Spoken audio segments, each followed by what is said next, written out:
Hi friends, I am Jean George from Department of Computer Applications, BSS College. Last day we have discussed about data communication and the elements for data communication. So, in that data communication we are using signals. So, today we are going to discuss about different types of signals which carrying information from one end to another end. So, first of all, already we know that there are two types of signal in data communication. First one is analog signal and second one is digital signal. In the case of analog signal, it's a continuous signal, so it can carry information. So, when we talk about digital signal, it's a discrete signal. It also can carry information. It's commonly represented using binary data. So, analog signal used to produce signal to carry information. These signals are continuous in values and time. Analog signals are natural signals only used in analog device. So, basically we can say whenever we get a set of analog signal recording, then we should have an analog device, then only we can play that data and we can access it. In the case of digital signals are not continuous, then signals are discrete in value and time. These are represented by binary numbers. These are consist of different voltages. Basically, there are two set of voltage will be there. One voltage will represent 0 and another will represent 1. So, in the case of 0 voltage, that is by default same for all the digital signal, that will be 0, and in the case of high voltage that will be vary with respect to applications. So, when we compare about analog and digital signal, we can say analog signal is continuous, same time digital is discrete signals. Then we can use sine wave to represent an analog signal, but in digital signal we can use a square wave. Example for analog signals are human voice, natural sound, etc. In the case of digital signal, it's computer or optical drive signals, or which signals they are using, that are example for digital signals. Then analog signals are continuous range of values, digital have limited number of values or discrete values. Then in the case of analog signals, we should have an analog device used to manage analog signals. In the case of digital signals, any digital electronics device we can use to manage digital signals. In the case of analog signal, we can record signal how they are. That means in the case of natural signals and all that we can record. Through that way also we can develop analog signals.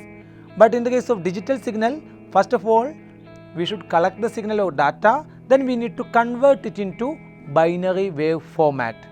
Then in the case of applications or examples, we can say digital signal,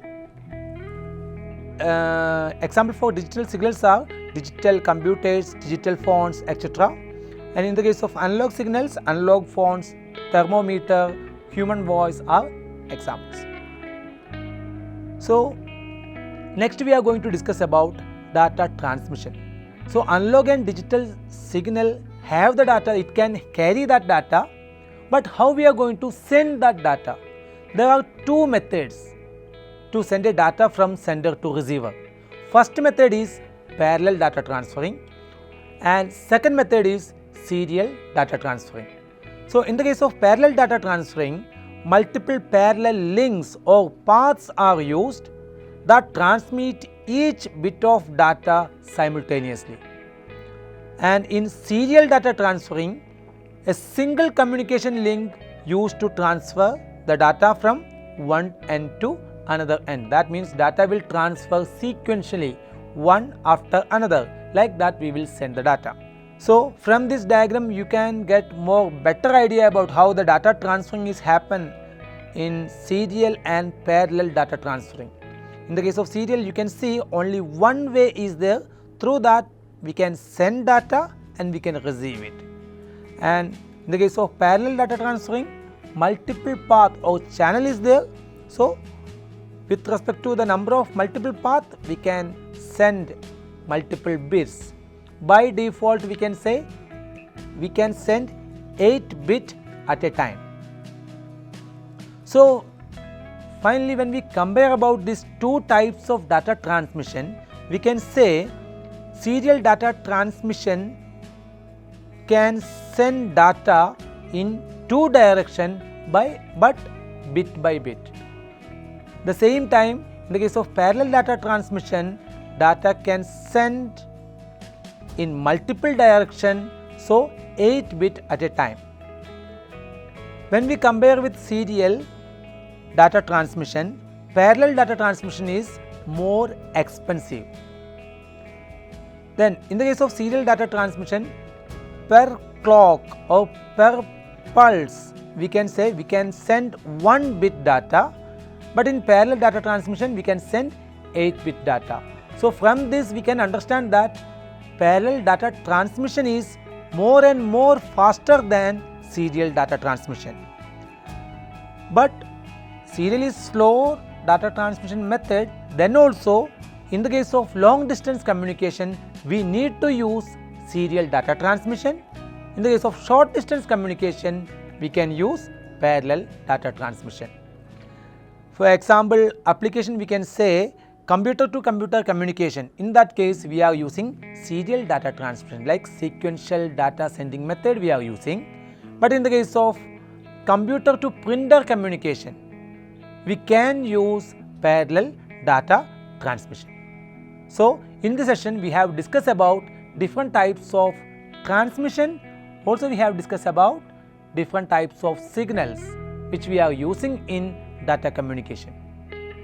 Thank you.